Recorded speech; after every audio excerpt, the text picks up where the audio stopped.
देश अगले कुछ दिनों में अपनी सरकार चुनेगा। चुनाव के बाद कैसे बदलेगी देश की सूरत? एबीपी न्यूज पर पेश है घोषणा पत्र।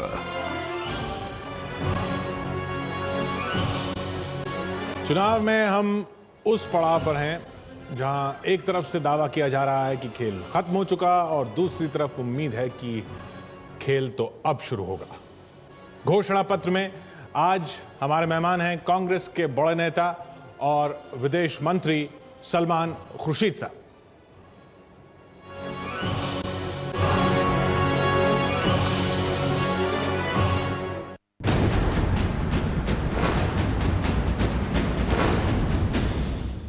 कांग्रेस का बड़ा चेहरा, देश के बड़े वकील सलमान खुर्शीद। उम्र 61 साल, अलीगढ़ में जन्म, ऑक्सफोर्ड में पढ़ाई, कानून की डिग्री। खुर्शीद को राजनीति विरासत में मिली। पिता खुर्शीद आलम खान कांग्रेस के बड़े नेता थे और देश के विदेश मंत्री रहे। नाना जाकिर हुसैन देश के राष्ट्रपति रहे। सलमान खुर्शीद ने राजनीतिक करियर की शुरुआत 1981 में इंदिरा गांधी सरकार में पीएमओ में स्पेशल ड्यूटी के तौर पर की। 1991 में खुर्शीद ने फर्रुखाबाद से लोकसभा चुनाव जीता। नरसिम्हा राव सरकार में वो वाणिज्य उप मंत्री बने। राव सरकार में खुर्शीद विदेश राज्य मंत्री भी बने। खुर्शीद को यूपी कांग्रेस की कमान भी सौंपी गई। 2004 में वो कांग्रेस महासचिव बनाए गए। 2009 में खुर्शीद ने फर्रुखाबाद से फिर जीत हासिल की। यूपीए 2 सरकार में खुर्शीद ने कई अहम मंत्रालयों की जिम्मेदारी संभाली। खुर्शीद जल संसाधन, अल्पसंख्यक मामले और कानून मंत्री बने। 2012 में खुर्शीद को विदेश मंत्री बनाया गया। खुर्शीद का जुड़ाव शिक्षा और सामाजिक कामों से भी है। वो दिल्ली पब्लिक स्कूल सोसाइटी के अध्यक्ष रहे हैं। जाकिर हुसैन मेमोरियल ट्रस्ट के जरिए विकलांगों की सेवा में भी जुटे हैं। खुर्शीद कई विवादों में भी रहे, कभी मोदी पर आपत्तिजनक टिप्पणी करने पर, तो कभी केजरीवाल को फर्रुखाबाद आने की चुनौती देने पर। हमारा आरोप ये नहीं है कि तुमने मरवाया है, हमारा आरोप ये है कि तुम निपुंसक हो, तुम मारने वालों को रोक नहीं पाए। सलमान खुर्शीद एक बार फिर फर्रुखाबाद सीट से चुनाव मैदान में हैं और फिलहाल 2 ही मकसद उनके सामने हैं, कांग्रेस का बेहतर प्रदर्शन और फर्रुखाबाद में जीत हासिल करना।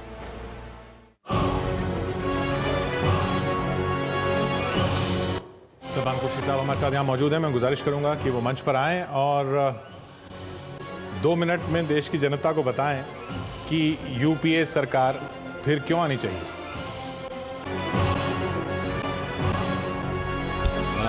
सबको शुभकामनाएं और नमस्कार, आदाब।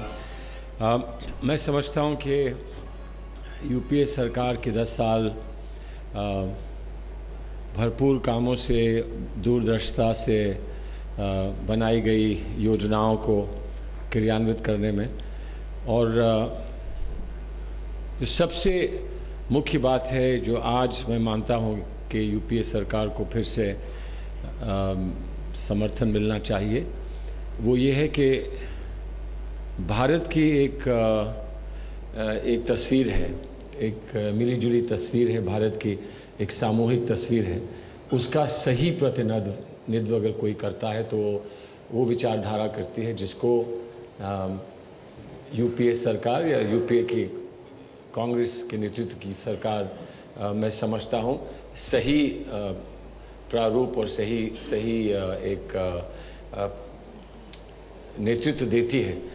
ये देश एक सामूहिक विकास, सामूहिक और मिलीजुली एक सामाजिक व्यवस्था को लेकर कामयाब होगा। सेकुलर देश है, सेकुलर देश जिसमें विभिन्न लोगों को, विभिन्न विचारों को जीवित रहने का अवसर मिले, विकास का अवसर मिले। एक चमन के समान है जिसमें अलग रंग के फूल होते हैं, मुख्तलिफ विभिन्न खुशबुओं के, सुगंधों के फूल होते हैं, और उस चमन को सींचना और सींच कर रखना, ये मैं मानता हूं भारतीय जनता का एक अपेक्षा, भारत की आवाम की अपेक्षा है। और उस अपेक्षा को पूरा अगर कोई करता है तो मैं मानता हूं कि हमारी कांग्रेस की पार्टी और कांग्रेस की पार्टी के इर्द गिर्द बनी हुई यूपीए सरकार करती है। इसलिए मुझे उम्मीद है विकास, विश्वास और दूरदर्शिता अतीत और भविष्य सबको अगर मिला के देखा जाए तो मेरा ये एक सच्चा ये मानना है कि हम इस देश की प्रगति के लिए यूपीए सरकार को ही हम लोग समर्थन दें और मुझे पूरी उम्मीद है कि मिलेगा। तो खुर्शीद साहब, हम सवाल जवाब का सिलसिला शुरू करते हैं। मैं आपसे गुजारिश करूंगा आप प्लीज यहां बैठें और जी, और हम सवाल लेना शुरू करते हैं। सबसे पहले बात करते हैं जो सवाल विपक्ष से भी निकल के आ रहा है या जो बात विपक्ष से भी निकल के आ रही है, मोदी साहब भी कह रहे हैं, वो है ये।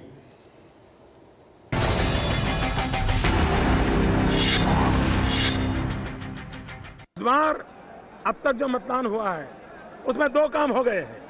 एक, मां बेटे की सरकार गई, वो बच नहीं सकती। आप कल्पना कर सकते हो कि कांग्रेस पार्टी कितनी बौखलाई हुई है, पराजय कितना सामने दिख रहा है, दिल्ली सरकार हड़बड़ा गई है। क्या वाकई कांग्रेस ने नतीजे आने से पहले हार मान ली है? नरेंद्र मोदी अपनी हर रैली में यही बात दोहराते हैं। कुछ दिन पहले मनमोहन सरकार के मंत्री जयराम रमेश ने भी माना था कि कांग्रेस के खिलाफ गुस्सा है।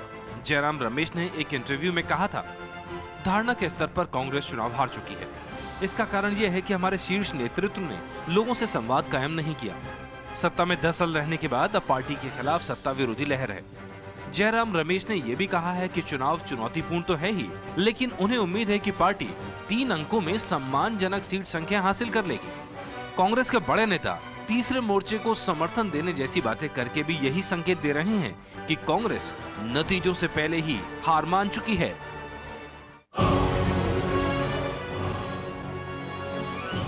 तो खुर्शीद साहब, ये बातें जब हो रही हैं तो फिर आपने अभी से हार मान ली है कि हम समर्थन देंगे थर्ड फ्रंट को या हमारी सीटें पहले जितनी नहीं आएंगी? एक बात मैं आपको स्पष्ट करूं, ऐसा लगता है कि किसी का एजेंडा है कि या तो इस बात को कहलवा लें और नहीं अगर कोई कहता है तो जोड़ दें कि हम फलां को समर्थन देंगे, हम किसी और को समर्थन देंगे। समर्थन देंगे या नहीं देंगे उसका आज ये विषय आज क्यों उठ रहा है?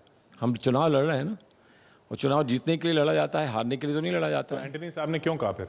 नहीं, किसने क्या कहा और कौन क्या समझा, इसमें जाने की क्या आवश्यकता है। आज अगर आप स्पष्ट मुझसे जवाब चाहते हैं तो मेरा जवाब यह है कि हम लड़ रहे हैं और हम लड़ रहे हैं जीतने के लिए, पूरे विश्वास के साथ लड़ रहे हैं। लेकिन दुनिया जानती है, हम जानते हैं, आप जानते हैं कि पिछले 15 वर्षों में यहां पर देश में जो व्यवस्था रही है उसमें मिलीजुली सरकारें बनी हैं, हमने उनकी अगुवाई की है। पहले एनडीए सरकार रही, फिर यूपीए की सरकार बनी, हमारी अगुवाई रही और हमारी अगुवाई में ही ऐसी सरकार बन सकती है।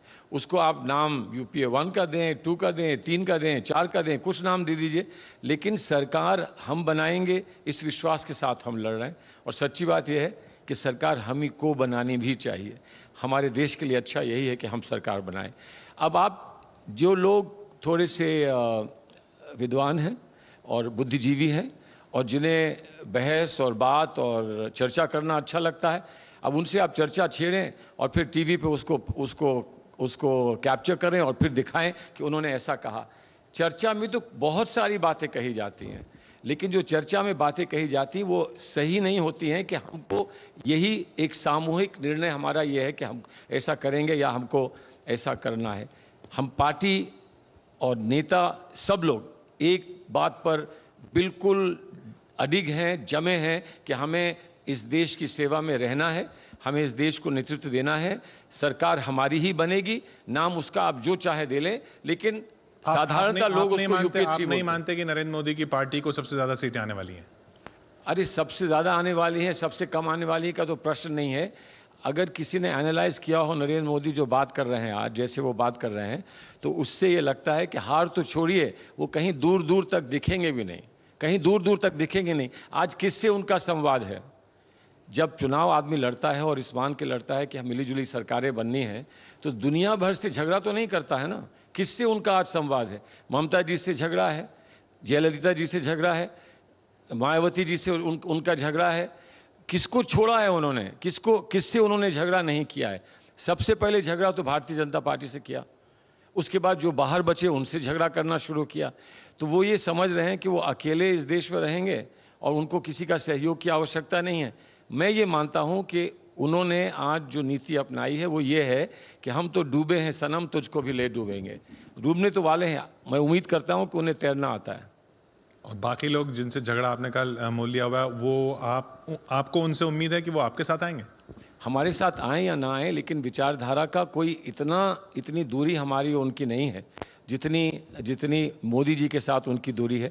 इन लोगों ने हमें सहयोग पहले भी दिया है, लेकिन वो हमारे साथ आए ना आए ये तो बात की बात है। सबसे पहले हम आगे रहेंगे, हम लीड करेंगे, आगे से लीड करेंगे और हम सरकार बनाएंगे। किसका सहयोग मिलता है किसका नहीं मिलता है वो तो बात की बात है। सलमान खुर्शीद साहब, मेरा नाम विजय विद्रोही है, मैं एबीपी न्यूज से हूं। दूसरी पार्टियां साथ आए ना आए ये तो आगे की बात है, लेकिन 2009 के चुनाव में आपके साथ डबल एम फैक्टर एक जरूर जुड़ा था कि एक मिडिल क्लास खुलकर आपके साथ आया था बड़े महानगरों में खासतौर से, और एक मुस्लिम फैक्टर। यूपी में तो खासतौर से 20 से ज्यादा सीटें इस वजह से ही आपको मिली। इस बार दोनों ही आपसे कुछ बितके हुए, कुछ छिटके हुए, कुछ आप पर से भरोसा उठता हुआ दोनों का दिख रहा है। ये ऐसा हो सकता है कि ये आपका ऐसा विचार हो और आपका आंकलन हो। मैं चुनाव अभी लड़कर आया हूं और मुझे तो ऐसा नहीं दिखा। मैं पूरे उत्तर प्रदेश में भ्रमण कर रहा हूं, कल शाम तक मैं बस्ती में था। मुझे ये चीज़ नहीं देखने को मिली है जिसका आप उल्लेख कर रहे हैं। लेकिन ऐसा तो होता है हर चुनाव में कि कॉम्बिनेशंस बदलते हैं, कोई लोग हटते हैं, कोई लोग जुड़ते हैं, कोई साथ चलते हैं, कोई पीछे हटते हैं। ये सारे हर चुनाव में ऐसा होता है। और पहले से ये निर्णय कर लेना कि हमारे साथ फलां रहेगा ही या फलां नहीं रहेगा, मैं समझता हूं कि बहुत समझदारी की बात नहीं होती। हम लोग प्रयास ये करते हैं कि ज़्यादा से ज़्यादा लोग हमारे साथ चल सकें और ऐसा होना भी चाहिए। और हमें पूरा विश्वास है, और सच्ची बात है, अगर आप मुझसे पूछें, जो लोग पंजाब को आज से दो महीने पहले पंजाब का आंकलन करते होंगे, आज वो बताएं पंजाब कैसा है। जो बिहार की बात करते थे वो आज बताएं बिहार कैसा है। जो महाराष्ट्र की, कर्नाटक की बात करते थे आज बताएं वो कैसा है। जो असम की बात करते थे आज वो बताएं कैसा है। और उत्तर प्रदेश में भी मेरा ये मानना है, उत्तर प्रदेश से आता हूं, मेरा ये मानना है कि जो आंकलन लोगों ने उत्तर प्रदेश का लगाया था वो उससे कहीं दूर परिणाम जब आएंगे तो पता लगेगा कि दूर है वो परिणाम उनसे। तो नुकसान यानी आंध्र प्रदेश में होगा? देखिए, आंध्र प्रदेश में तो ध्रुवीकरण हुआ है, उसमें तो कोई कुछ कह नहीं सकता। आंध्र प्रदेश पहली दफा चुनाव में उतरा है, और आंध्र प्रदेश जो चुनाव में उतरा है, जो वहां पर विभाजन हुआ उसके बाद, उसमें लोग फाइनली क्या निर्णय लेते हैं ये तो चुनाव ही बताएगा। इस समय कोई ये कह दे कि ऐसा होगा, मैं नहीं समझता हूं कि ऐसा संभव है। लेकिन आंध्र प्रदेश में भी हम सशक्त रूप से लड़ रहे हैं, हमने अच्छे नेता वहां भेजे हैं। और सच्ची बात यह है कि जो हुआ आंध्र प्रदेश में वो बहुत कोई खुशी का विषय नहीं था, लेकिन जब जनता चाहती है कि हमारे घर में ये परिवर्तन आए तो उसे स्वीकार करना पड़ता है। जनता की बात को स्वीकार किया, इसका हमें इसके लिए हमको क्या मिलता है नहीं मिलता है ये चुनाव में तय हो जाएगा, चुनाव में फैसला हो जाएगा। लेकिन आप कुछ भी आंकड़े लगा लें, सरकार हमारी ही बन रही है, मोदी जी की नहीं बन रही। नहीं, मोदी जी की तो भूल जाइए। मोदी जी को अब ये तय करना चाहिए कि वो करेंगे क्या आगे। सरकार उनकी नहीं बन रही है, उनको ये तय करना चाहिए वो करें क्या, गुजरात में रहेंगे कि नहीं रहेंगे, उनको ये तय करना पड़ेगा। कहीं गुजरात उनके हाथ से ना निकल जाए। क्यों? अरे इसलिए कि आप सोचते हैं कि उन्होंने इतने लोगों की कुर्सी छीनी है, तो क्या वहां कोई उनकी कुर्सी छीनने वाला नहीं होगा गुजरात में? आपको उनकी सीटें आती नहीं दिख रही मतलब? अरे मुझे तो वही दिखते हैं, वो तो और कुछ दिखने भी नहीं देते हैं ना, वो सिर्फ अपने अलावा तो और किसी चीज को दिखने भी नहीं देते हैं ना। वो तो वही दिखते हैं जो जिस कुर्सी पर वो बैठते हैं वो कुर्सी भी नहीं दिखती है, क्योंकि वो एक मैग्नीफाइंग ग्लास के साथ दिखते हैं। वो भी नहीं दिखती है। वो कहते क्या हैं, करते क्या हैं, क्या वो करना चाहते हैं। अब तो वो गीत गाने लगे हैं, कभी उनका दिल ज्यादा मांगता है, कभी उनका दिल कम मांगता है, अब ये होने लगा है। देखिए सच्ची बात है, प्रधानमंत्री पद का दावा कर रहे हैं, थोड़ी सी गंभीरता होनी चाहिए ना, थोड़ी सी गंभीरता होनी चाहिए, थोड़ी सी उनमें शालीनता होनी चाहिए, थोड़ी सिंसेरिटी होनी चाहिए कि हम बनारस गए, मां ने बुलाया है, सब कुछ किया, सिर्फ मां से भेंट नहीं की। मां गंगा ने बुलाया है ये कहकर गए बनारस, और वहां वापस आ गए बिना मां से मिले। डर था क्या? इस बात का डर था कि मां कहेगी कि इतने पाप नहीं धो सकती हूं मैं, इस बात का डर था। जाना चाहिए था ना। हम अजमेर जाएं, अजमेर जाएं और दरगाह शरीफ पर ना पहुंचें, हम हज करने जाएं और मक्का मदीना ना पहुंचें। भैया ये वो जगहें हैं जिनका पूरे समाज में बड़ा सम्मान है और जिनका एक विशेष जुड़ाव है, एक आध्यात्मिक जुड़ाव है। उसके बारे में ये कहना कि हमें माँ ने पुकारा है, माँ ने बुलाया है और उसके बाद वहां से लौट आए, क्या अच्छी बात है ये शोभा नहीं देता उस व्यक्ति को जो आज दावा कर रहा है कि हम भारत के प्रधानमंत्री बनेंगे। खुर्शीद जी, आपके अपने जो कांग्रेस के लीडर हैं वो कई बार कह चुके हैं कि जो यूपीए गवर्नमेंट की अचीवमेंट्स हैं वो गवर्नमेंट पब्लिक तक, वोटर तक नहीं पहुंचा पाई। दूसरा यह है कि मनमोहन सिंह जी 10 साल से प्राइम मिनिस्टर हैं, बड़े कम आदमी हैं जिनको मौका मिला है 10 साल प्राइम मिनिस्टर रहने का। लेकिन मनमोहन सिंह कैंपेनिंग में बिल्कुल एब्सेंट है, उसकी कोई रैलीज नहीं हो रही और उसने पंजाब और गुजरात में जाना था, बिल्कुल एट द लास्ट मोमेंट ये विजिट दोनों कैंसिल हुई, जबकि पंजाब उसकी अपनी होम स्टेट है और गुजरात मोदी की होम स्टेट है। तो ये किस तरह की कैंपेनिंग कर रही है पार्टी, ये समझ नहीं आ रहा हमें। आप जब ये कहते हैं कि हम बात पहुंचा नहीं पाए अपनी, इनकी बात से ही आगे बढ़ रहा हूं, तो वो ऐसा लगता है कि आप बहाना पहले से तैयार कर रहे हैं हार का। नहीं, बहाना नहीं किसी बात का कर रहे हैं। बहाने करने की जरूरत क्या है? जो होगा, जो 16 मई को होगा वो होगा, सबके सामने होगा, उसमें बहाने की क्या आवश्यकता है? पहले से बहाने बनाने की क्या आवश्यकता है? और मनमोहन सिंह क्यों नहीं जा रहे? नहीं, आपने इतनी बात कह दी कि डॉक्टर साहब कैंपेन नहीं कर रहे हैं, डॉक्टर साहब ये नहीं कर रहे हैं, डॉक्टर साहब वो नहीं कर रहे हैं। आपने ये क्यों नहीं कहा कि डॉक्टर साहब ने क्यों ये कह दिया कि हम प्रधानमंत्री अब और नहीं बनेंगे? इसलिए कि डॉक्टर साहब ने ये माना है कि उनको जो देश के लिए करना था वो कर चुके हैं। करने के बाद आज वो क्या कर रहे हैं? एक दिन पूरे दिन प्लानिंग कमीशन किया, आज कैबिनेट करी, न्यूक्लियर कमांड कंट्रोल की उन्होंने 3-4 घंटे उन्होंने बात करी। वो ये चाहते हैं कि जब मैं जिसको भी सौंपूं, और उम्मीद यह है कि वो सौंपेंगे कांग्रेस पार्टी को कि किसी नेता को, जिसको भी मैं सौंप के जाऊं, मैं पूरा काम अपना समाप्त करूं और सबको एक कंप्लीटेड वर्क मैं देकर जाऊं। ये नहीं कि कुछ आधा अधूरा काम छोड़ के मैं जाऊं। आज हमने एक देश को एक संदेश दिया है कि हम एक ट्रांजिशन कर रहे हैं, हमारे यहां एक परिवर्तन हो रहा है, जेनरेशनल परिवर्तन हो रहा है। राहुल गांधी जी आज हमारे चुनाव अभियान को लीड कर रहे हैं, फ्रॉम द फ्रंट लीड कर रहे हैं। और इसलिए अब हम कहें कि जो राहुल गांधी लीड कर रहे हैं तो डॉक्टर मनमोहन सिंह क्यों नहीं आ रहे हैं? तो जब आपने धोनी को कप्तानी दी थी तो आप ये थोड़ी कहते थे गावस्कर क्यों नहीं खेल रहे हैं। जब वक्त बदलता है और नया कप्तान आता है तो नया कप्तान लीड करता है, पुराना कप्तान फिर उसको परामर्श दे सकता है, समय समय पर आशीर्वाद दे सकता है, सपोर्ट कर सकता है, लेकिन फिर वो फील्ड में थोड़ी उतरता है। मदनी साहब कह रहे हैं प्रियंका को दी होती तो बेहतर रहता। कौन कह रहे हैं? मदनी साहब। मदनी साहब की हर बात मान लेते हैं आपकी क्या राय है इस पर? नहीं, आप मदनी साहब की हर बात मान लेते हैं। मैंने तो मदनी साहब मदद ले रहे हैं, मदनी साहब से आप ऐसा है, मदद ले रहे हैं, अमेठी में भी, रायबरेली में भी मदनी साहब मदद कर रहे हैं तो हम उसका स्वागत करते हैं। मदनी साहब का अपना एक संगठन है, मदनी साहब की अपनी एक पहचान है, मदनी साहब का एक अपना अस्तित्व है और उनका सबका सहयोग अगर सेकुलर समाज को मजबूत करने में मिलता है तो हम उसका स्वागत करते हैं। लेकिन उसका मतलब ये थोड़ी कि वो हमारे कंसल्टेंट बन गए कि हर चीज उनसे पूछ के हम करेंगे। उनकी अपनी राय है, जैसे आपकी भी राय होगी, किसी और की भी राय हो सकती है, लेकिन हमारी पार्टी का एक सामूहिक निर्णय है। जो सामूहिक निर्णय है वो आपके सामने है। अगर ऐसा होता तो फला होता, ऐसा ना होता। विश्लेषकों की राय तो आप पढ़ ही रहे होंगे, देख ही रहे होंगे कि जब से प्रियंका गांधी का कैंपेन, खासकर क्योंकि रायबरेली और अमेठी में ही करती हैं वो, जब से वो परवान चढ़ा है तब से लोग ये कहने लगे हैं कि उन्होंने अगर शुरू से किया होता तो बेहतर रहता। तो अच्छी बात है, अगर लोग ये कहते हैं तो अच्छी बात है। तो ये कोई आखिरी चुनाव नहीं है और ये चुनाव का आखिरी पड़ाव नहीं है। तो कब किसको क्या करना है पार्टी में, ये हम घर में अंदर निर्णय लेते हैं, कितना किसको कब क्या करना है। और शायद इतनी समीक्षाएं होती हैं भारतीय जनता पार्टी में, या मोदी जी के पास बहुत विद्वान लोग हैं जो उनका पूरा कैंपेन कर रहे हैं, शायद उनको भी अब विचार करना चाहिए कि हमने कोई गलती तो नहीं करी, बेकार में क्यों छेड़ रहे हैं उन लोगों को जिनको नहीं छेड़ना चाहिए। खुर्शीद साहब, एक अच्छे सिपह सालार की तमाम खूबियों के साथ एक खूबी ये होती है कि वो जंग हार रहा हो तब भी अपने सिपाहियों से कहे कि लड़ो क्योंकि हम जीतने वाले। कांग्रेस पार्टी के एक अच्छे सिपह सालार की हैसियत से क्या वही काम कर रहे हैं आप? नहीं, मैं ये काम नहीं कर रहा हूं। मैं ये कर रहा हूं कि विश्वास से आदमी जाता है जंग में, युद्ध में विश्वास जाता है। अगर युद्ध में आप ये मान के जाएं कि मुझे कुछ हो जाएगा या ये मान के जाएं कि हम कुछ कर नहीं पाएंगे, तो फिर युद्ध नहीं लड़ा जा सकता है। युद्ध नहीं लड़ा जा सकता है। और बहुत सारे युद्ध ऐसे होते हैं कि जब वो शुरू होते हैं तो लगता है कि दूसरी तरफ से लोग हावी हैं, लेकिन फिर जब परिणाम आता है तो वो कुछ और होता है।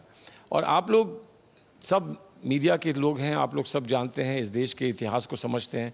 कितनी बार ऐसा हुआ है, कितनी बार ऐसा हुआ है कि ये कहा गया कि कांग्रेस इस दफा पिछड़ जाएगी और फिर कांग्रेस आ जाती है। कुछ बात है कि हस्ती मिटती नहीं हमारी, सदियों रहा है दुश्मन जो दौरे जहां हमारा, लेकिन कुछ बात है कि हस्ती मिटती नहीं हमारी, है ना ये। और इस बात को मोदी नहीं समझ पा रहे हैं। मोदी को तो भारत की साधारण भाषा भी नहीं समझ में आती।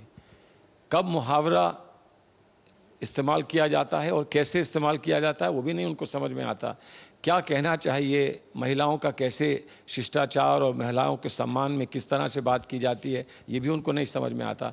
मुझे लगता है कि फैमिली लाइफ के मामले में बड़े कमज़ोर हैं और भारत में फैमिली लाइफ का बड़ा महत्व होता है, क्योंकि जो भी आपके जो भी किरदार बनता है, जो आपका कैरेक्टर बनता है, वो घर में बनता है।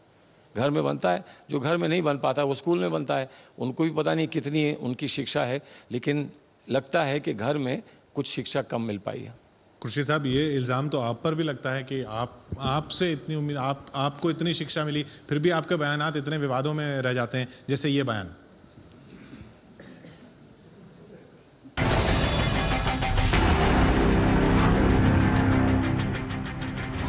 तुम इतने मजबूत सशक्त आदमी जो भारत का प्रधानमंत्री बनना चाहते हो, तुम गोधरा में लोगों की सुरक्षा नहीं कर पाए। दंगे फसाद होते रहे 10 दिन, तो मुल्क को नहीं रोक पाए। उसके बाद एहसान जाफरी के घर पर एक पूरी भीड़ जाती है इलाहाबाद में, और एहसान जाफरी के टुकड़े कर सबके सामने आग लगा देती है। हमारा आरोप ये नहीं है कि तुमने मरवाया है, हमारा आरोप ये है कि तुम निपुंसक हो, तुम मारने वालों को रोक नहीं पाए।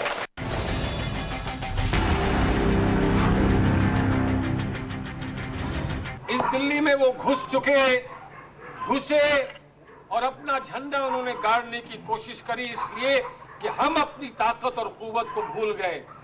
हम ये समझ नहीं पाए कि हमारे सामने किसी की जुर्रत और हिम्मत नहीं हो सकती कि वो हमारे सामने खड़ा हो।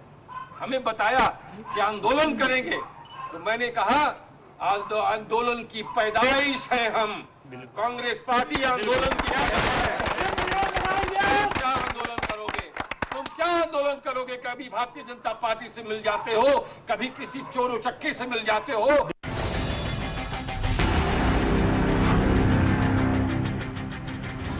सोनिया गांधी जी से बात करी। सोनिया गांधी जी को उस हादसे की हमने तस्वीरें दिखाई तो उनके आंसू फूट पड़े और उन्होंने हाथ जोड़कर कहा कि ये तस्वीर मुझे मत दिखाओ, फौरन जाओ वजीर आजम से बात करो। हमने वजीर आजम से भी बात करी। बहुत मामला आगे बढ़ा। आगे बढ़कर ये भी तय हो गया था कि इसकी जांच कौन करेगा, कौन सा सुप्रीम कोर्ट का चीफ जस्टिस जो रिटायर्ड है वो इसकी जांच करेगा। ये सारी बात तैयार हुई, लेकिन उस वक्त चुनाव थे। लोगों का ये मानना था कि चुनाव में हम इस किस्म की चीज नहीं कर सकते हैं।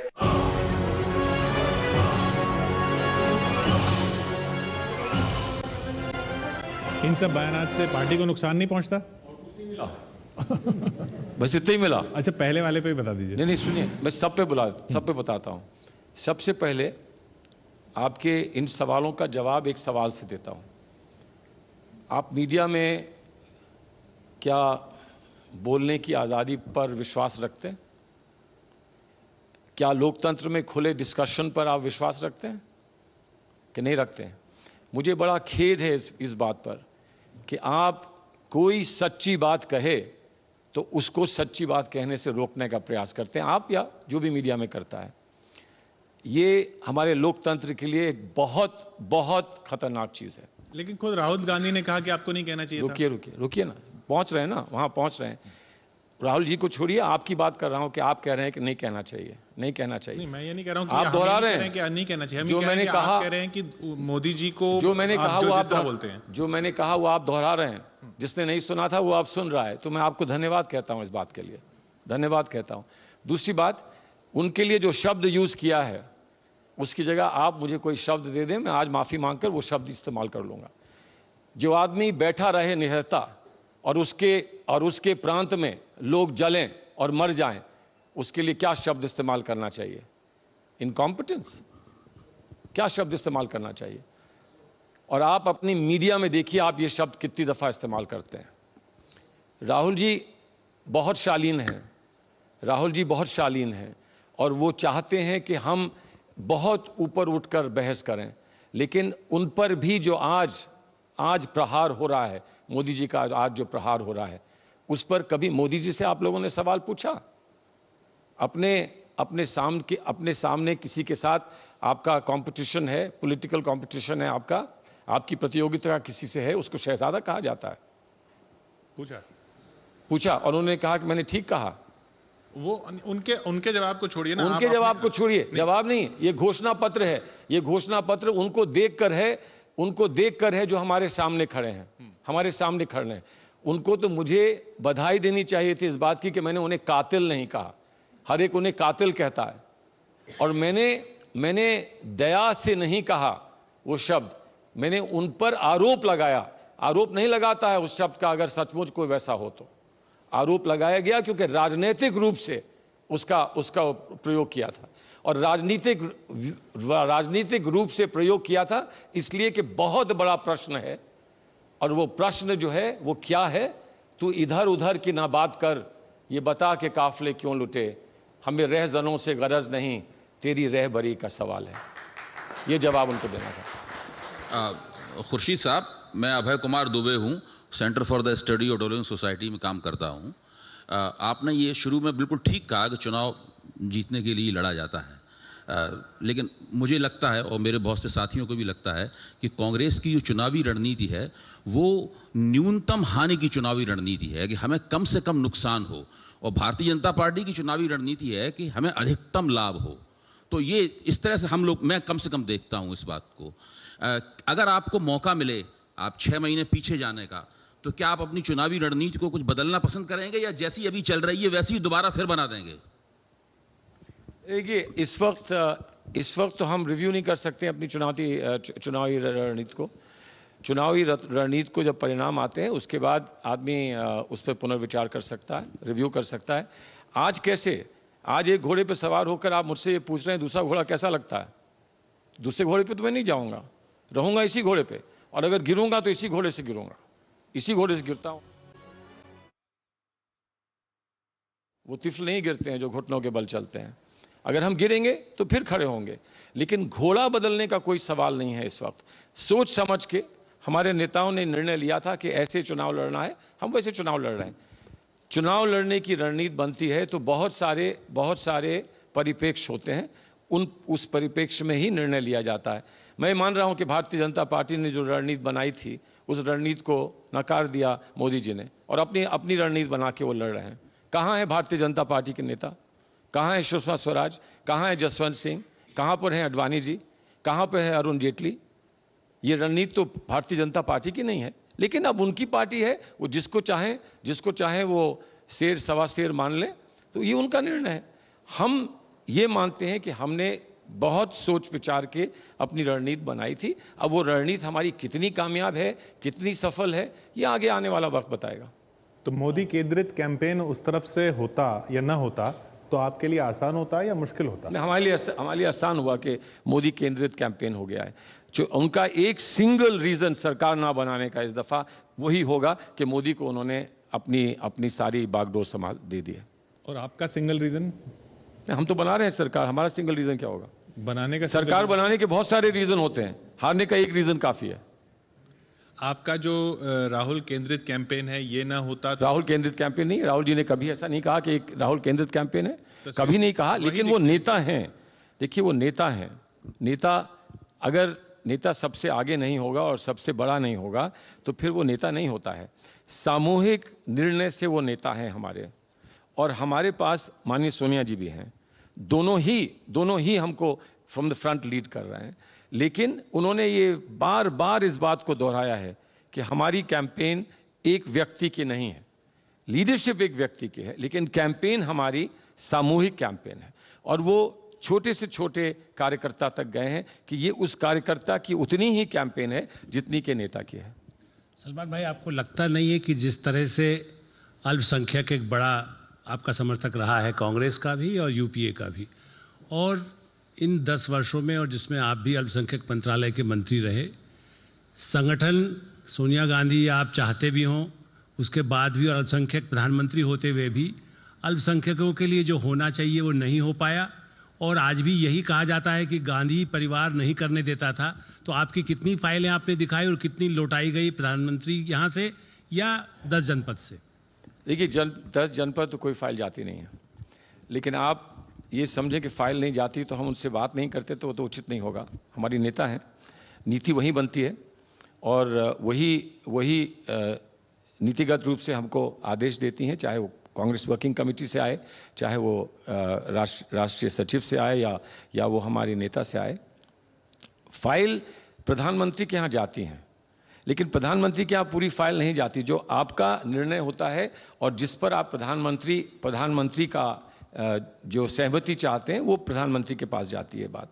और कभी कभी उसमें हम लोग सफल भी होते हैं, कभी कभी प्रधानमंत्री से हमें यह भी बताया जाता है कि इसमें थोड़ा विचार और कर लें, अभी और मंत्रियों से बात कर लें, इसीलिए ग्रुप ऑफ मिनिस्टर्स बनाए जाते हैं। लेकिन एक बात मैं आपसे कहूंगा, ये हमारे देश का बहुत बड़ा दुर्भाग्य होगा अगर किसी ने हिंदुस्तान के अल्पसंख्यकों को, वो जैन हो, सिख हो, बुद्धिस्ट हो, मुसलमान हो, अगर उनको ये कन्विंस कोई कर देगा, ये बात उनके दिल में बैठा देगा कि जो कुछ उनके लिए हो सकता था वो नहीं हुआ। बड़े दूरगामी निर्णय लिए गए हैं, लेकिन समय लगता है। सच्चर कमेटी को कार्यान्वित करने में बहुत कुछ हम लोगों ने किया है। रंगनाथ मिश्रा कमेटी को कार्यान्वित करने में बहुत कुछ किया है, लेकिन अभी बहुत कुछ होना भी है। और एक बात हम ना भूलें कि हमने बार बार ये कहा है कि हम जो भी अल्पसंख्यकों के लिए करते हैं वो अल्पसंख्यकों को और बहुसंख्यकों को और करीब लाए, तब तो वो सफल होगा। और अगर वो दोनों को अलग करेगा तो वो सफल नहीं होगा। कुछ लोग हैं जो चाहते हैं कि खंडित करें हम समाज को, अल्पसंख्यकों का अलग काम करें, बहुसंख्यकों का अलग काम करें। मेरा हमेशा ये मानना रहा है कि हम ऐसी नीति अपनाएं और ऐसे कार्यक्रम अपनाएं जिससे दोनों पास आए, करीब आए, जुड़ जाएं, और अल्पसंख्यकों को ये विश्वास और मजबूत हो कि हमारे लिए हमारे बिरादरान वतन ये कर रहे हैं। मुसलमान के लिए, क्रिश्चियन के लिए, सिख के लिए करेगा तो क्या करेगा, लेकिन हम ये मानते हैं सब लोग मिलकर देश के औरों के लिए करेंगे और सब एक साथ आगे बढ़ेंगे, तब ये देश कामयाब होगा। और मुझे पूरा विश्वास है कि ऐसा होगा। खुर्शीद साहब, मैं कर्नल राठौर हूं और मेरा सवाल आपके मंत्रालय से मुताल्लिक है। यकायक पाकिस्तान ने भारतीय चुनावों में दिलचस्पी और थोड़ा दखल देना शुरू किया है। पहले उनके गृह मंत्री का बयान आया, फिर सेना अध्यक्ष का बयान आया। लास्ट मई में जब नवाज शरीफ साहब सत्ता में आए तो बड़ी उम्मीद जगी थी कि हमारे संबंध उनसे अच्छे होंगे, और आप उस वक़्त अभी तक फॉरेन मिनिस्टर हैं। तो क्या आपके अचीवमेंट रहे पाकिस्तान के संबंध के साथ? और दूसरा सवाल ये है कि नई सरकार जो आएगी, पाकिस्तान के साथ संबंध सुधारना कितनी बड़ी चुनौती होगी उसके लिए? या मैं ये यूं कहूं कि अगर मोदी जी की सरकार आई तो क्या पाकिस्तान से संबंध बेहतर होंगे या बिगड़ेंगे? देखिए, उस पर अभी तो मैं अनुमान नहीं लगा सकता हूं, क्योंकि उनकी मोदी जी की करनी और कथनी में इतना अंतर है कि वो क्या करेंगे क्या नहीं करेंगे, वो अभी से उस पर अनुमान नहीं लगाया जा सकता। लेकिन मैं ये मानता हूं कि पाकिस्तान के साथ हमारे संबंध अच्छे हों, ये अनिवार्य है। अगर हमें आगे बढ़ना है, और आगे बढ़ने से सिर्फ ये नहीं कि हमको यहाँ विकास चाहिए, हमको प्रगति चाहिए, इसलिए भी कि देश को, आज हमारे देश को दुनिया में बड़े सम्मान से देखा जाता है। बहुत सारे देश ऐसे नहीं हैं जैसे आज भारत है। आज कम से कम 120 देश मानते हैं कि भारत को स्थायी रूप से एक स्थायी सदस्यता मिलनी चाहिए आपके सिक्योरिटी काउंसिल में, सुरक्षा परिषद में। और ये कोई छोटी बात नहीं है। सीरिया में बातचीत होती है, भारत को बुलाया जाता है। यूक्रेन में जब झगड़ा होता है, भारत को बुलाया जाता है। फिलिस्तीन पर भारत को बुलाया जाता है। ईरान का जब अमेरिका से संबंध बिगड़ते हैं तो भारत से पूछा जाता है, भारत को बुलाया जाता है। आज हमारा बड़ा सम्मान है, और इसलिए सम्मान है कि वो मानते हैं कि भारत में बहुत सहन शक्ति है, भारत मजबूत है, जिम्मेदार देश है, और ये भी लोग जानते हैं कि भारत को बड़ा कुंठित किया है, पाकिस्तान ने भारत को बड़ा कुंठित किया है। हमारा ये विश्वास है कि नए प्रधानमंत्री पाकिस्तान के नवाज शरीफ साहब सचमुच हमसे संबंध बनाना चाहते हैं। कई बार मेरी भी उनसे बात हुई है, हमारे प्रधानमंत्री की बात हुई है, लेकिन हम ये भी जानते हैं कि जो परिप्रेक्ष्य है, जिस परिप्रेक्ष्य में वो आए हैं और जो इतिहास है, उस इतिहास को वो एकदम नहीं ठुकरा पाएंगे और धीरे धीरे धीरे उनके हाथ मजबूत हों तो वो भारत के साथ अच्छे संबंध बना पाएंगे। आज जिस तरह से अफगानिस्तान हमारी ओर देख रहा है, आज जिस तरह से अमेरिका मजबूर है कि भारत को अफगानिस्तान और इस पूरे क्षेत्र में जब तक भारत की सहमति ना हो तो कुछ ना करे, मैं समझता हूं हम आगे बढ़े हैं, लेकिन सतर्क रहने की आवश्यकता है। आप जानते हैं, आप फौजी रहे हैं, आप जानते हैं कि हमारे साथ क्या हुआ है, सीमा पर क्या हुआ है, आप जानते हैं, और कितना कष्ट हुआ हमें, कितना दर्द हुआ हमें, और किस तरह से हमें वो दिन गुजारने पड़े, वो सामना करना पड़ा जिसमें कि हमारे नौजवानों को बेदर्दी के साथ शहीद किया गया। लेकिन मेरा ये मानना था कि हमारे नौजवान जो शहीद हुए हैं, अगर हम प्रवोक होकर हजारों को जंग में भिड़ा दें और कितनी माओं की गोदें फिर उजड़ जाएं, तो वो भी हमारे देश के लिए अच्छा नहीं होगा। हम लोगों को अनुभव है, पिछले युद्धों का अनुभव है, शायद आप भी किसी युद्ध में लड़े होंगे, हमें उसका अनुभव है। अगर युद्ध लड़ना पड़ेगा तो लड़ेंगे, लेकिन आसानी से युद्ध में उतर नहीं जाना चाहिए। और इसीलिए आज भारत का सम्मान है विश्व में कि भारत बहुत जल्दबाजी में नहीं जंग में उतरता है, लेकिन अपनी अस्मिता का पूरा ख्याल रखता है। सलमान साहब, आप विदेश मंत्री, इस मोर्चे पर अपनी कामयाबी का दावा करना आपका फर्ज है, विदेश मंत्री के नाते और एक कांग्रेस के नेता के नाते भी। लेकिन दुनिया की राय इस वक्त जो भारत के बारे में है, उसका जो हम लोगों का आकलन बनता है कि 5 साल पहले जो भारत की इज्जत थी, जो एक धमक थी, जो धाक थी वैश्विक मंच पे, आज नहीं है। आज भारत की आर्थिक स्थिति भी कमज़ोर है। सामरिक स्थिति पर टिप्पणी कम की जाए, क्योंकि बहुत सारी चीज़ें इस बीच हुई हैं। हमारी सामरिक तैयारी को लेकर भी भीतरी भी बहुत सारी चीज़ें आई हैं, उसमें नहीं जाऊंगा। लेकिन आपने 3 चीज़ें कही, विकास, विश्वास और दूरदर्शिता। विकास में हम निश्चित रूप से पीछे हुए हैं, इस पर अब कोई बहस की गुंजाइश नहीं है, नीचे आए हैं, चाहे वो विकास दर की बात हो। विश्वास में अगर हम देखें कि जनता के विश्वास के जितने आकलन, सर्वेक्षण पिछले 5 साल में, अब 2-3 साल में आए हैं, लगातार बता रहे हैं कि इस सरकार से और इसके नेतृत्व से विश्वास घटा है। दूरदर्शिता भी अब ये भविष्य का प्रश्न है, लेकिन आप इस सरकार को 5 साल और दिए जाएं तो भारत का भविष्य और बेहतर होगा, उसने ये सुनिश्चित किया है अपनी तथाकथित दूरदर्शिता से। इसमें भी विश्वास लोगों को कम है। कि कैसे ये माना जाए कि इन 3 कसौटियों पे आप अगले और 3 साल के लिए आपने कमाया है, अर्जित किया है वो विश्वास?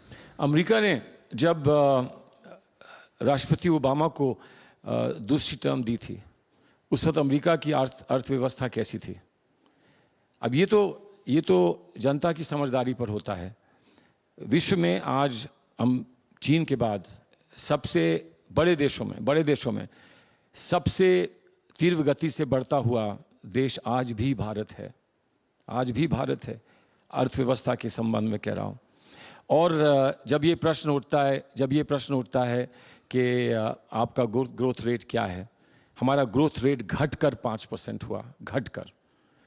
यूरोप में और अमेरिका में बहुत सारे ऐसे देश हैं जो अपना दाहिना हाथ दे देंगे 5% के लिए, वो -1 पे और 1% पर हैं। चीन हमसे ज़्यादा तेज़ी से बढ़ रहा है, लेकिन 5% पर भी हम दूसरे या तीसरे स्थान पर हैं पूरी दुनिया में। और ये मत भूलिए कि आज से 2 दिन पहले जो आंकड़े आए हैं, उसमें हमने जापान की इकोनॉमी को बीट किया है। ठीक है, आप कहें इतना बड़ा देश है तो जापान की इकोनॉमी को बीट कर सकता है, लेकिन ये तो पहले नहीं कोई कह रहा था कि भारत जापान की इकोनॉमी को बीट करेगा, हमने किया है।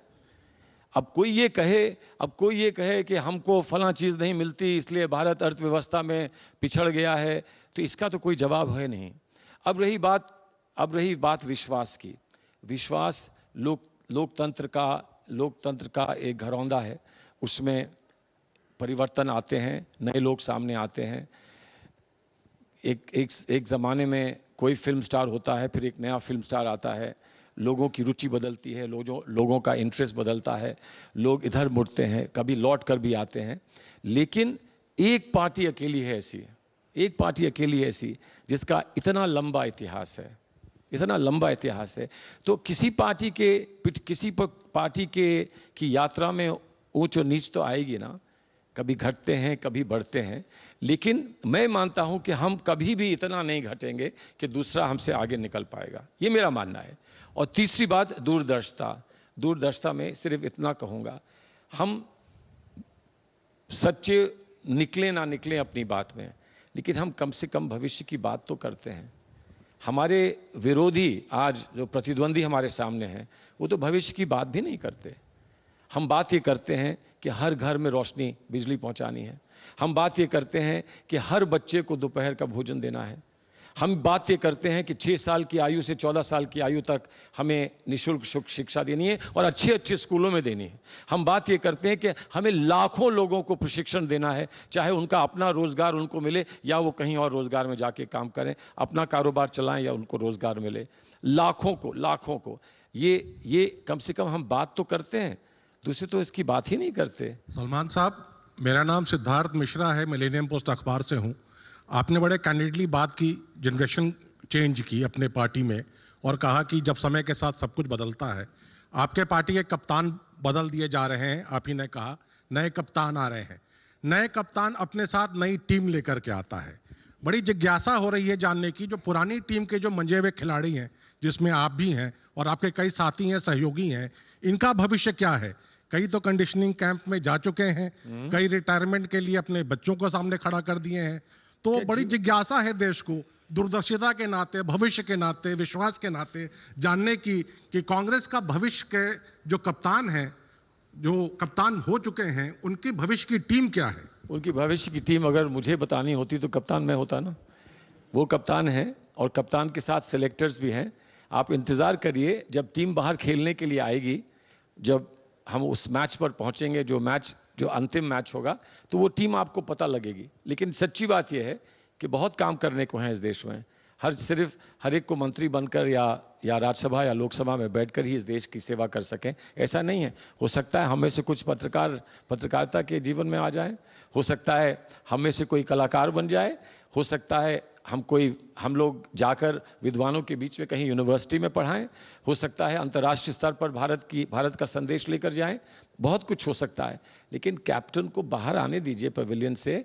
जब कैप्टन पूरी तैयारी से बाहर आएगा तो अपनी टीम भी आपके साथ इंट्रोड्यूस कराएगा।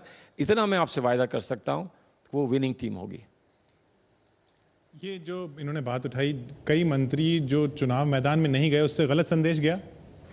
नहीं, मैं 10 साल मैं चुनाव नहीं लड़ा था।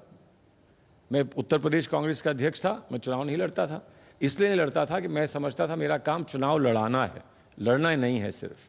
तो इसलिए आप कॉम्बिनेशन बदलते हैं, कब किसको रेस्ट करना है, कब किसको खिलाना है, कब स्पिनर चाहिए, कब फास्ट बॉलर चाहिए, कब बैट्समैन चाहिए। खुद ही पीछे हटते चले गए? नहीं, पीछे इसलिए हटते हैं कि हम लोग सामूहिक निर्णय लेते हैं। हमारे यहां कोई मोदी नहीं है, हम लोग सामूहिक निर्णय लेते हैं। हम सजेस्ट करते हैं कि इस वक्त मुझसे बेहतर ये खेलेगा, इस वक्त आप इसको बल्लेबाजी पे भेजिए, इस वक्त हमको जल्दी रन चाहिए, मैं टुक करता हूं, मैं धीरे खेलता हूं, इस वक्त हमें स्पिनर चाहिए, फास्ट बॉलर नहीं चाहिए। हम लोग खुद कहते हैं, और जब हमारा कैप्टन कहता है कि हाँ ये बात अच्छी है और उसको मान लेता है, तो हम लोग पीछे हट जाते हैं। और वो कहता है कि नहीं, तुमको खेलना ही है, तुमको तो जाना ही पड़ेगा, ओपन करना पड़ेगा, तो वो हम करते हैं। सिलेक्शन पैनल तो एक का है आपके यहाँ? नहीं, हमारे यहाँ सिलेक्शन पैनल बहुत लंबा है, बहुत लंबा चौड़ा है, एक का नहीं है। आप भी जानते हैं बहुत लंबा चौड़ा है। सलमान भाई, क्या मुसलमानों को मोदी से डरना चाहिए? नहीं, भारतीय जनता पार्टी और नरेंद्र मोदी लगातार ये कह रहे हैं कि मुसलमानों को मोदी से डरने की जरूरत नहीं है। आप क्या मानते हैं? नहीं, बिल्कुल नहीं डरना चाहिए। क्यों डरना चाहिए? क्यों कोई डरे? मैं तो कहता हूं कि अगर किसी को डरना है तो हिंदू डरे, मुसलमान क्यों डरेगा? मुसलमान को क्या डरने की जरूरत? हिंदुस्तान सेकुलर है, ये देश भारत सेकुलर है। वो पता क्यों है? कि भारत का बहुमत जो है वो सेकुलर है। हम मुसलमान तो इस देश में 10-12% है ना, 10-12% पे पूरा देश सेकुलर नहीं हो सकता है। जब वो 80% लोग सेकुलर होते हैं तब देश सेकुलर होता है। और इसलिए अगर किसी को चिंता हो तो उसको हो जो सेकुलर का स्तंभ, सेकुलरिज्म का स्तंभ है। और इसलिए ये कहना कि मुसलमान डरे और डर कर वोट दे, कतई नहीं, खुले मन से वोट देना चाहिए। और जो वो समझते हैं उनके बच्चों के लिए अच्छा है, जो वो समझते हैं इस देश के लिए अच्छा है, वही करना चाहिए। अब्दुल हमीद अगर गए थे लड़ने के लिए, जंग पर लड़ने गए थे तो डर से थोड़ी गए थे, विश्वास के साथ गए थे। ये भी वही है, विश्वास के साथ निर्णय लो कि क्या करना चाहते हो। आपने जंग की बात की, आजम खान साहब ने भी जंग की बात की थी। सलमान साहब, मेरा नाम यावर रहमान है, मैं जर्नलिस्ट हूँ। जो अभी आजम साहब ने जो स्टेटमेंट दिया था मुसलमानों के कंट्रीब्यूशन के सिलसिले में, एक तो उस पर आपका स्टेटमेंट जानना चाहूँगा। दूसरी बात यह है कि कारगिल वॉर में जो मुसलमान जो फौज में थे वो 5% थे और जो शहीद हुए हैं उस जंग में वो 11% हैं। इस तरह से उनका कंट्रीब्यूशन तो वाकई अच्छा खासा है। आपका स्टेटमेंट क्या होगा? देखिए, जो शहीद होता है वो भारतीय होता है, वो हिंदू और मुसलमान नहीं होता और सिख और ईसाई नहीं होता। ये सच्चाई है, वास्तविकता है कि आप जब घर लेके आते हैं एक शहीद को तो आपको निर्णय करना होता है कि उसको दफनाना है या उसका दाह संस्कार करना है। ये तो निर्णय लेना पड़ता है, दुनिया जानती है। फौज में जो जाते हैं, आपको याद होगा सच्चर कमेटी में एक प्रश्न उठा था कि फौज में किस धर्म के कितने लोग हैं, और निर्णय उस समय ये हुआ था, सरकार का निर्णय ये था कि ये इस समय बताना उचित नहीं होगा, क्योंकि हम ये अंतर नहीं करते हैं फौज में, लेकिन करते भी हैं। हर फौज में हर यूनिट में मस्जिद होती है, गुरुद्वारा होता है, एक मंदिर होता है और गिरजाघर होता है, और खाने की व्यवस्था में भी ये सब कुछ होता है। लेकिन जब वर्दी पहन लेते हैं वो तो सब एक हो जाते हैं। तो इसलिए अगर आंकड़े ये बताते हैं कि ज्यादा संख्या में एक विशेष वर्ग के लोग शहीद हुए हैं, तो ये गर्व का विषय है। लेकिन हर शहीद हमारे लिए उतना ही महत्वपूर्ण है जितना कोई और शहीद है, और इसलिए जब वो शहीद हो जाते हैं तो उनकी आत्मा और उनका खून इस धरती से मिल जाता है और वो धरती का ही एक हिस्सा हो जाते हैं। और इसलिए आजम खां कुछ बात कहें, उन्होंने क्यों कही, क्या कही, आजम खां तो कभी कभी बड़ी अजीब बात कह देते हैं, और पता नहीं वो चाहते भी हैं कि हम उसको गंभीरता से लें। मैं नहीं जानता हूं कि वो गंभीरता से लेना चाहते हैं कि हम लें। मेरा सुझाव यही होगा कि आजम खां को फौज की कम जानकारी है, और चीज़ों की होगी, फौज की कम जानकारी है, उनको फौज से मत संबंधित करिए। फौज एक बहुत पवित्र एक पेशा है, और हम लोग सब यहाँ जीवित इसलिए हैं कि हमारे फौजियों ने हमारे लिए अपने प्राण की आहुति दी है। इसलिए मैं तो उनको सिर्फ नमन करता हूँ, झुक कर सलाम करता हूँ, और सिर्फ एक ही बात कहता हूँ कि हम कहीं ऐसा ना कर बैठें जिससे उनकी दी हुई शहादत और उनकी दी हुई कुर्बानी में कहीं कोई ठेस लग जाए। सलमान, जमहूरियत का ये सिलसिला रहा है कि सरकारें बदलें और एक ही पार्टी हमेशा के लिए हुकूमत में न रहे। तो कांग्रेस पार्टी या यूपीए कितने भी कामयाब हो, क्या ये जरूरी, शायद अवाम ये समझती है कि बदलाव की जरूरत है। आप इससे सहमत हैं? नहीं, देखिए, मैं अगर सहमत होता तो मैं भाई चुनाव क्यों लड़ा होता। मैं तो समझता हूं कि अभी पिक्चर बाकी है, अभी कहानी और हमको कहनी है, और मैं समझता हूं कहीं धोखे से भी ऐसा ना हो कि हमें ये कहना पड़ जाए कि बड़े शौक से सुन रहा था ज़माना, हम ही सो गए दास्तां कहते कहते। अभी ये कहानी हमें सुनानी है, बहुत लंबी कहानी है, बहुत कुछ हमें सुनाना है, लेकिन निर्णय तो सुनने वाले का है। वो कितनी दिलचस्पी से और कितनी रुचि से वो सुनता है, सुनने वाला, और सुनने के बाद वो क्या समझता है, क्या मानता है, ये फैसला आप लोगों का है, जनता का है। इस फैसले का हम इंतज़ार करेंगे। लोकतंत्र की जो व्यवस्था है, जो जमहूरियत का जो निज़ाम है, उसको हम सलाम करते हैं, और जमहूरियत के निज़ाम ने ही हमको यहाँ पहुँचाया है, और जमहूरियत के निज़ाम ही हमको आगे ले जा सकता है। लेकिन निज़ाम बना रहे। आजकल जो बहस हो रही है ना कि इस मुल्क से कांग्रेस को भगाना है, कहाँ भगाना है? कोई कहता है डुबाना है, कोई कहता है गाड़ना है, कोई कहता है पिछाड़ना है, कोई कहता है मुक्त कराना है। कहाँ मुक्त कराना है? जमहूरियत में ऑपोजिशन होती है ना, लेकिन उनका जमहूरियत का डेफिनेशन यह है, no opposition within the party, no opposition without the party. तो मैं होऊंगा। अब लोग मैं की भाषा, मैं की भाषा लोग अक्सर कहते हैं। मैं ये सोचता हूं हम की भाषा ही रखें, और हम की भाषा अच्छी इसलिए भी लगती है हिंदुस्तान में, देश में, क्योंकि उसमें हिंदू और मुसलमान दोनों मिल जाते हैं, हम हो जाते हैं। सलमान साहब, मैं संतोष भारती, चौथी दुनिया अखबार में काम करता हूं। मैं आपके खिलाफ चुनाव लड़ा हूं, आपने मुझे हराया है। अच्छी बात है कि आप चुनाव नहीं लड़ते हैं तो मैं जीत जाता हूं। सलमान साहब, एक कहावत है गांव में, गरीब की जोरू सबकी भाभी, पत्रकार सबकी भाभी हो गया है। जो आता है एक चपत लगा के चला जाता है। अमित शाह आए थे, कैसे रिपोर्ट करनी है सिखा के गए। आज आपने भी किशोर जी को बताया कि सवाल क्या पूछने चाहिए, क्या नहीं पूछने चाहिए, या क्या दिखा रहे हैं वो अच्छा दिखा रहे हैं, गलत दिखा रहे हैं। बहरहाल ये मेरा दर्द था जो मैंने आपसे शेयर किया। सवाल मेरा ये है, 9 जनवरी 2012 मुझे याद है, आप फर्रुखाबाद में थे, आपने एक बयान दिया था विधानसभा के चुनाव में कि मुसलमानों को 9% का आरक्षण मिलेगा और वो चुनाव खत्म होने के बाद फौरन लागू किया जाएगा। इलेक्शन कमीशन ने आपके ऊपर कुछ टिप्पणी की थी जिसका आपने जवाब दिया था कि क्या हम जो करने जा रहे हैं वो भी न कहें। 2012 की 9 जनवरी से लेकर आज तक बहुत वक्त बीत गया और इन चुनावों में फिर मुस्लिम आरक्षण की बात उठी जो फिर दब गई। ये बयान क्यों?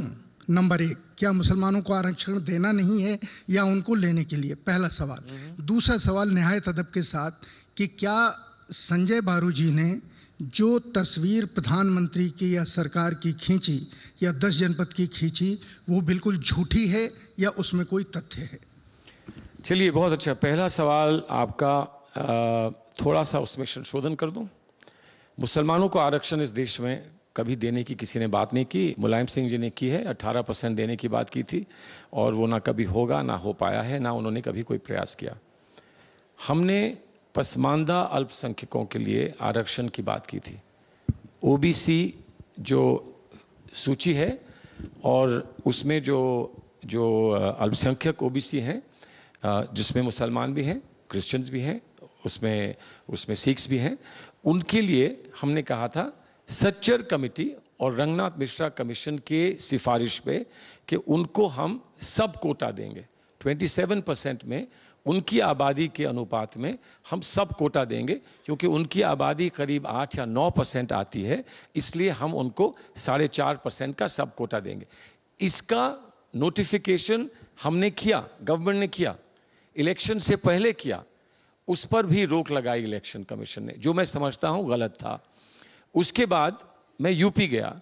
यूपी में मैंने ये कहा कि जो हमने सेंटर में 4.5% का किया है वही अगर उत्तर प्रदेश में लागू होता है तो 9% होगा, क्योंकि उत्तर प्रदेश में आबादी ज्यादा है और पसमानदगी ज्यादा है, इसलिए 9% होगा।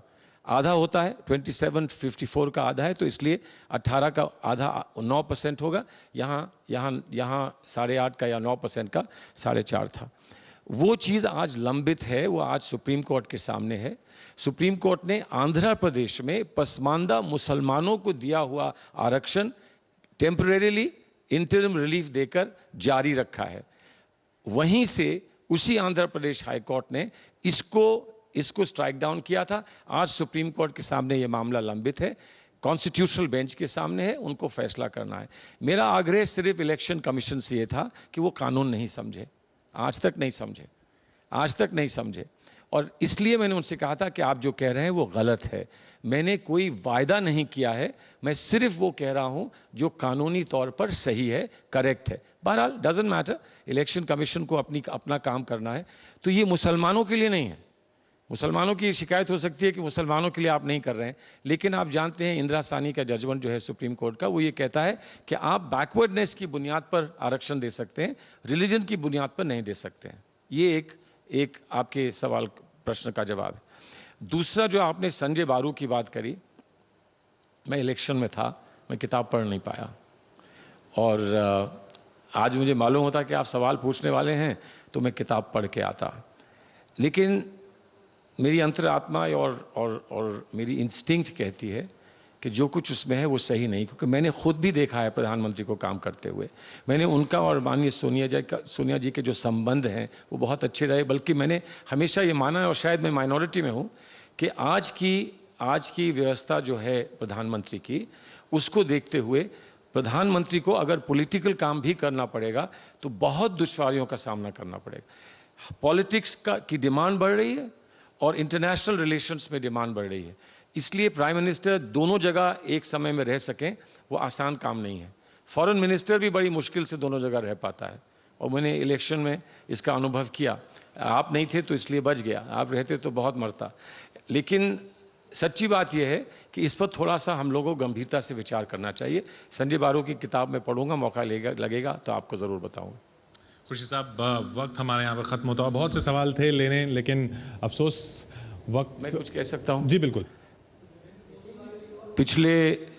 पिछले 2-3 महीने में जो मैंने टेलीविजन पे देखा है और जैसी बहसें देखी हैं और जैसी बातें कही जाती हैं, मैं उससे बहुत निराश हो गया था। लेकिन आज मैं आपके सामने मुंह पर तारीफ नहीं कर रहा हूं, मैं दिल की बात कह रहा हूं और सारे ही यहां सम्मानित साथी बैठे हैं, सबके लिए कह रहा हूं और आपके लिए कह रहा हूं कि आज एक बार फिर विश्वास फिर से बढ़ गया है। आज मुझे ऐसा लग रहा है कि अंधेरी रात के बाद सुबह फिर आती है, सवेरा फिर होता है और उस सवेरे को आज, उसकी कुछ किरणों को मुझे आज देखने का यहां अवसर प्राप्त हुआ। मैं आपको धन्यवाद कहता हूं इसके लिए। बहुत बहुत शुक्रिया सलमान साहब। जी, आप मोदी जी की बात चाहते हैं? मैं आपसे कहता हूं, इस देश में कोई और नहीं रहेगा, मैं ही रहूंगा। ठीक है? ये थे घोषणा पत्र में सलमान खुर्शीद। अगले घोषणा पत्र में एक और बड़ा चेहरा। आप देखते रहिए एबीपी न्यूज।